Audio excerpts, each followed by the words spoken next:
안녕하세요. 존청입니다. 조 바이든 후보가 46대 대통령으로 내년 1월 20일에 취임을 하게 됩니다. 당연히 굉장히 많은 변화가 있을 텐데요. 특히 그 중에서도 조 바이든 후보의 경제 정책에 대해서 관심이 높아지고 있습니다. 다만 실생활에 우리가 직접 체감하는 그런 변화가 아닌 그런 내용들도 있다 보니까 어떻게 정리할까 좀 엄두를 내지 못했는데요. 이에 대해서 investopedia.com이라고 하는 웹사이트에 워킹 클래스 또는 미들 클래스라고도 하죠. 중산층들에게 적용될 바이든 정부의 세제 혜택, 공약에 대한 내용이 잘 정리되어 있어서 한번 살펴보면 좋겠다 싶어 오늘 소개를 해드리려고 합니다. 아마도 공약이 그대로 실천이 된다면 오늘 말씀드리는 내용들이 빠르면 2021년부터 적용이 되기 시작할 테니까요. 관심 가지고 한번 살펴보면 좋겠습니다. 그럼 하나하나 살펴보도록 하겠습니다.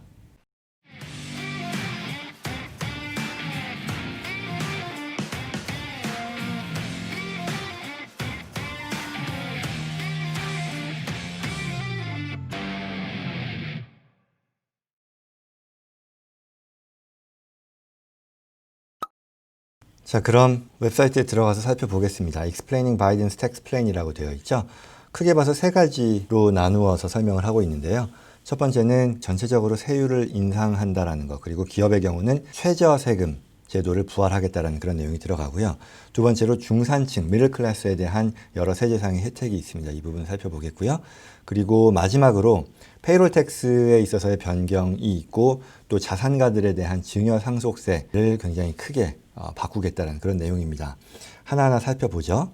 자, 그러면 첫 번째로는 말씀드린 것처럼 세율을 높이겠다라는 거죠. Restoring higher tax rate. 그리고 Alternative minimum tax라고 하는 것이 최저 세율을 얘기하는 건데요. 그래서 개인의 경우는 지금까지 최고 세율이 37%였었는데 이걸 39.6%로 올리겠다라는 것이고요. 법인의 경우는 21%의 법인세율이 지금 현재 적용되고 있는 세율인데요. 이걸 28%까지 올리겠다는 내용입니다. 물론 트럼프 행정부 이전의 법인세율이 최대 35%였었던 걸 감안하면 여전히 그에 비해서는 낮지만 그래도 어느 정도 현실화하려는 그런 공약이다라고 설명을 하네요.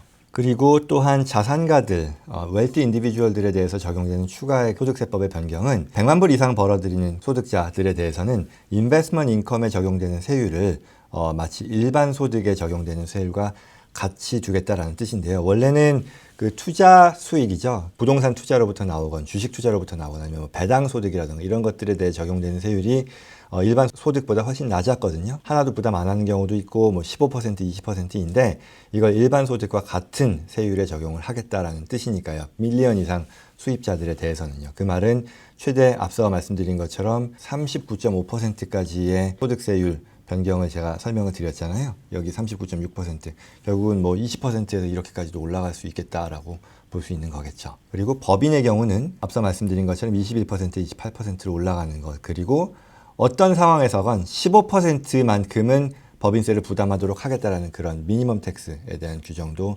신설하겠다는 공약이 있네요. 두 번째로 가장 중요한 내용이 될 텐데 워킹 클래스, 인디비주얼 앤 패밀리들에 대한 세제상의 혜택입니다. 첫 번째로 그 리타이먼트 텍스 베네핏이라는 게 있는데요. 이건 기존의 401k나 IRA와 같은 그 은퇴연금에 불입하는 금액에 대해서 이걸 과세소득에서 빼주는 그런 식의 제도였었는데 이렇게 안 하고 텍스 크레딧의 형태로 주겠다라는 거거든요. 이게 의미하는 바는 세율이 높은 사람이건 또는 낮은 사람이건 세율이 높은 사람이라는 것은 고소득자를 말하고요. 낮은 사람은 저소득자이겠죠. 누진세니까요. 그랬을 때 무관하게 은퇴연금에 불입하는 금액에 대한 혜택은 같은 금액으로 주어지게 한다. 결국은 세율이 높은 사람들 같은 경우는 기존에는 Retirement Tax Benefit이라고 하는 것이 더 체감되는 혜택은 더 높았던 거거든요. 왜냐하면 세율이 높기 때문에 그로부터 차감되는 과세 금액도 높았었던 거죠. 근데 그와 같은 차등화된 혜택을 없애고 모두가 동일한 금액의 혜택을 볼 수 있도록 세금 텍스 크레딧의 형태로 주겠다라는 그런 내용입니다. 그리고 Child and Dependent Care 크레딧이라고 하는 것은 여기서 지금 두 가지를 얘기하는데요.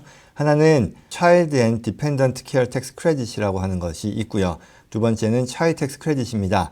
먼저 Child and Dependent Care Tax Credit은 이게 간단히 말하면 맞벌이를 하거나 자녀를 키우는 데 있어서 반드시 발생할 수밖에 없는 내가 직장 생활을 하는 데 있어서 자녀를 키우기 때문에 내가 부담해야 하는 추가의 교육비 같은 것들이 있겠죠. 제가 지금 맞벌이라고 말씀을 드렸는데 맞벌이 하는 경우가 가장 대표적일 텐데 부모, 엄마, 아빠가 둘 다 일을 하면 애를 돌봐주는데 어떤 교육기관에 보내야 되는 거잖아요. 방과 후에도. 그렇기 때문에 이와 같이 발생하는 비용에 대해서 텍스 크레딧을 원래 제공했었고요. 그 금액이 3,000불이었는데 이 금액을 8,000불까지 굉장히 높은 인상인데 그 혜택 금액을 높여주고요. 최대 가구당 16,000불까지로 제한을 하지만 어쨌거나 최대 16,000불까지의 텍스 크레딧을 준다라고 하니까 여기 해당되는 분들께서는 꼭 챙겨야겠죠. 앞으로.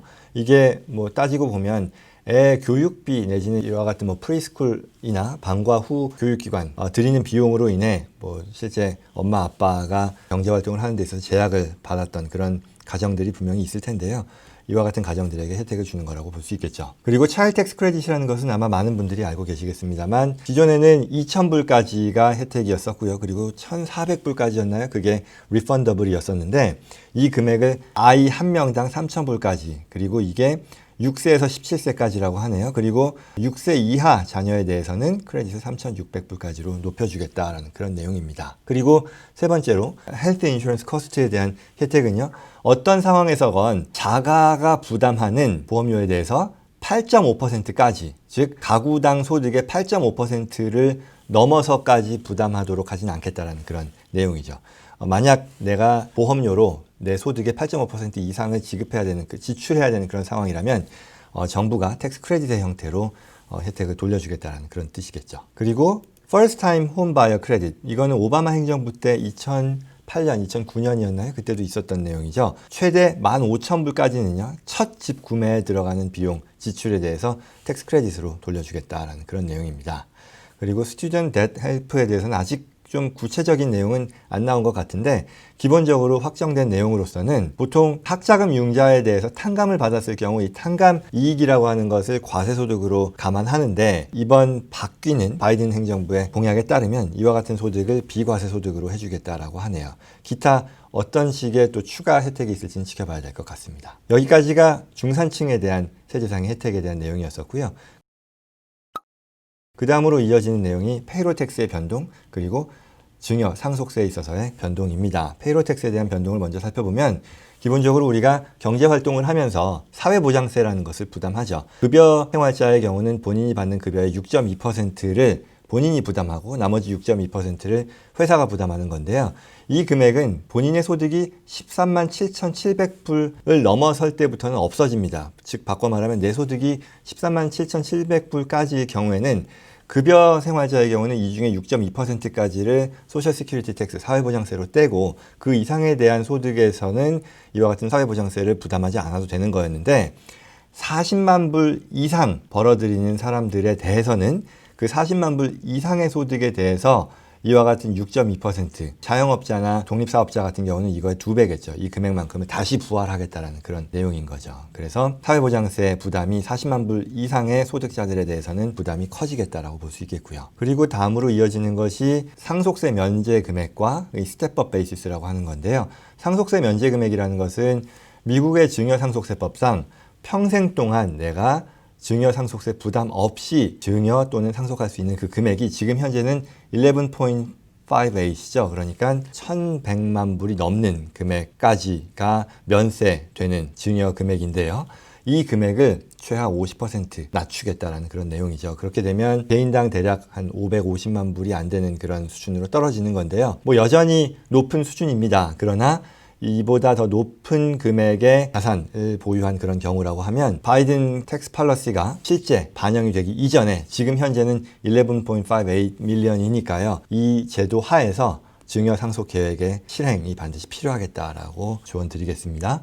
그리고 스텝업 베이시스라고 하는 것은 뭐냐 하면 보통 본인이 사망할 때 어떤 자산을 가지고 있어요. 예를 들어 뭐 부동산 자산이라고 하죠. 이 부동산을 내가 오래전에 뭐 10만 불을 주고 산 부동산인데 내가 죽기 전에 그 가치가 뭐 100만 불로 올랐어요. 그랬으면 만약에 내가 이 100만 불을 증여하지 않고 사망 시까지 내가 사망 시에 그 상속세 부과 대상 자산, 상속 대상 자산으로 가지고 간다면 지금 현행법상으로는요. 부동산 자산의 베이시스, 원가가 10만 불에서 100만 불로 올라가게 되거든요. 그렇게 되면 상속받는 자손들의 입장에서 보면 나중에 이 자산을 팔았을 때 100만 불에 팔겠죠. 100만 불에 팔면 예전에 내가 팔았을 경우에는 내 원가가 10만 불이었으니까 100만 불로 매각하면 90만 불에 대해서 소득세를 낼 텐데 내 자손이 부동산 자산을 상속받아서 판매할 경우에는 베이시스, 코스트를 100만 불로 인정받기 때문에 스텝업이라고 얘기하는 거죠. 100만 불로 인정받기 때문에 이후에 부동산을 매각했을 때 벌어들인 소득에 대해서는 세금을 안 내는 그런 장점이 있었던 거죠. 근데 이와 같은 제도를 바이든 행정부에서는